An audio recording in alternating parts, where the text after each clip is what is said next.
South ఇండియాలోనే అతి తక్కువ ధరలకి రత్నాలనందించే ఏకైక సంస్థ 6JVR. Welcome to Suman TV.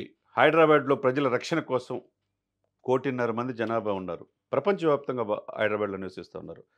వర్షాలు వస్తే రోడ్లు జలమయ్యే పరిస్థితిలో ఉన్నాం. ఎందుకంటే నాలాలు కూడా కబ్జా చేసి వాణిజ్య భవనాలు కట్టుకునే ఈ సందర్భంలో ఎప్పుడు లేని విధంగా గత 1 ఇయర్ నుంచి హైడ్రా వచ్చిన తర్వాత నాలాల మీద ఎవరైతే అక్రమంగా నిర్మించుకున్నారో కొట్టేస్తున్నారు.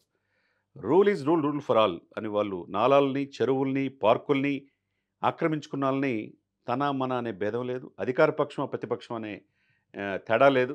ఎవరినైనా హైడ్రా కమిషనర్ రంగనాథ్ గారు ఉపేక్షించట్లా. నిర్దాక్షిణ్యంగా ప్రజలకు ఇబ్బంది చేసే వాళ్ళు ఎవరినైనా కొట్టేస్తున్నారు. కాబట్టి నిన్న కూడా చిత్రపూరి కాలనీలో విల్లాలు కూడా అక్రమంగా నిర్మిస్తే కొట్టేశారు. మొన్న మధురా నగర్లో కొట్టేశారు. తర్వాత హైదరాబాద్ జూబ్లీ హిల్స్లో, ఆ తర్వాత సున్నపు చెరువులో ఎక్కడ చూసినా అక్రమార్కులు నిలవైపోయింది హైదరాబాద్. దాన్ని మరి క్లీన్ చేయాల్సిన బాధ్యత ఉంది కదా, హైడ్రాకు ఉంది.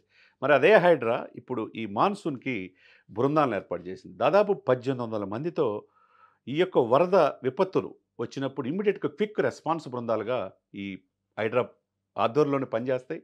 ఎందుకంటే ఇంతకుముందు డిజాస్టర్ మేనేజ్మెంట్ కింద ఉండేది, అది కూడా హైడ్రా కింద వచ్చింది.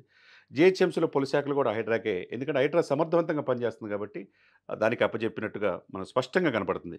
ఎందుకంటే ఈ రంగంలో హైడ్రా మాన్సూన్ బృందాలు, దీనికి కూడా మాన్సూన్ ఎమర్జెన్సీ టీమ్గా నామకరణం చేశారు. హైడ్రా 150 అని చెప్పేసి దీంట్లో షిఫ్ట్లు వారీగా 1800 పనిచేస్తారు. 4 షిఫ్ట్లో పనిచేస్తారు. 1800 మంది 24/7 ఎప్పుడు ఏ విపత్తు వచ్చినా ముంపు గ్రామాలని తరలించడం కావచ్చు, లేకపోతే చెట్లు కావచ్చు, చెట్లు పడిపోవటం, చెట్లు రోడ్డుకు అడ్డంగా ఇదవటం, ఈ తొలగించటం, చెత్తను తీసేయటం, వీటి కోసం కూడా మొత్తం కలిపి 4100 మంది, అంటే దీంట్లో అధికారులు ఉంటారు, మిగతా సిబ్బంది ఉంటారు.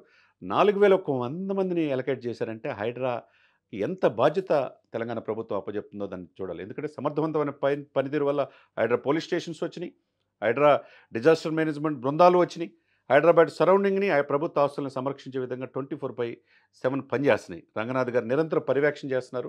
1 ఇయర్ కావుతుంది హైడ్రా వచ్చిన తర్వాత. ఇప్పుడు మాన్సూన్ బృందాలు ఇలా రావటం, దీనికి మార్షల్స్ కూడా 21 మంది ఎమర్జెన్సీ బైక్ తోలే వాళ్ళు ఉంటారు. వాళ్ళలో 2 ఉంటారు బైక్ ప్రతికూల మీద. అంటే 21 అంటే 44 మంది వాళ్ళు నిరంతరం పర్యవేక్షణలో వాళ్ళ బైకుల ద్వారా పర్యవేక్షిస్తుంటారు. వీటితో పాటు 30 సర్కిల్లో 30 మంది మార్షల్స్ ఉంటారు. అంటే ఎంత కట్టుదిట్టంగా హైడ్రా మాన్సూన్ బృందాలు పనిచేస్తాయో అర్థమవుతుంది.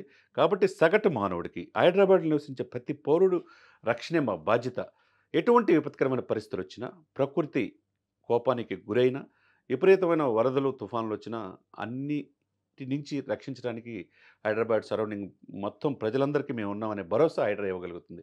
కాబట్టి ప్రతిరోజు మారుతున్న పరిస్థితులకు అనుగుణంగా టెక్నాలజీని అందిపుచ్చుకొని, గూగుల్ మ్యాప్స్ని కూడా తీసుకొని, నేషనల్ రిమోట్ సెన్సింగ్ ఏజెన్సీ ద్వారా కూడా ఐడెంటిఫై చేసుకుంటా ఎక్కడెక్కడ స్థలాలు ఆక్రమణ గురైనవి నాలాలు క్లియర్ చేస్తున్నారు.